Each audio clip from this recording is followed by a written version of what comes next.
Hi అండి, అందరూ బాగున్నారా? ఈరోజు బూందీ కర్రీ ఎలా తయారు చేయాలో చూద్దాం. ఇది చాలా ఫాస్ట్గా ఈజీగా అయిపోతుందండి. ఫస్ట్ స్టవ్ వెలిగించుకుని మూకుడు పెట్టుకుని మూకుడులో కొంచెం ఆయిల్ వేసుకుని తర్వాత జీలకర్ర వేసుకోవాలి. జీలకర్ర వేసిన తర్వాత ఆనియన్స్ వేసుకోవాలి. ఆనియన్స్ వేగడానికి ఉప్పు వేసుకోవాలి. ఉప్పు, పసుపు, కారం వేసుకుని వేయించుకోవాలి. ఇక్కడ నేను టమాటాలు వేయట్లేదు. మీకు టమాటా ఇష్టం అంటే టమాటా వేసుకుని మగ్గించుకోవచ్చు. ఇక్కడ మగ్గించుకున్న తర్వాత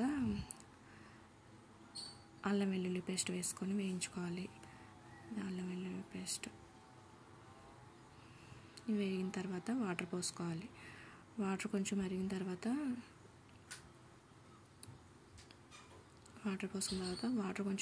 తర్వాత ఇక్కడ నేను పచ్చిమామిడికాయ తురుము వేస్తున్నాను కొంచెం పులుపు కోసం. మీరు టమాటా వేసుకుంటే ఈ మామిడి తురుము అవసరం లేదు. నీళ్ళు బాగా మరిగిన తర్వాత బూందీ వేసుకొని కలుపుకోవాలి. ఇప్పుడు టేస్ట్కి అన్నీ సరిపోయినాయి లేదో చూసుకొని, ఉప్పు అది సరిపోయిందో లేదో చూసుకోండి. సరిపోయిన తర్వాత సరిపోకపోతే సాల్ట్ వేసుకోండి. ఇప్పుడు కొంచెం కొత్తిమీర వేస్తున్నాను. వేసుకుని దగ్గరికి ఉడికిన తర్వాత తీసేసుకోండి. ఇలా ఉన్నప్పుడు కట్టేసుకుంటే టైట్ అయిపోతుంది. ఎంతో ఈజీ టేస్టీ అయిన బూందీ కర్రీ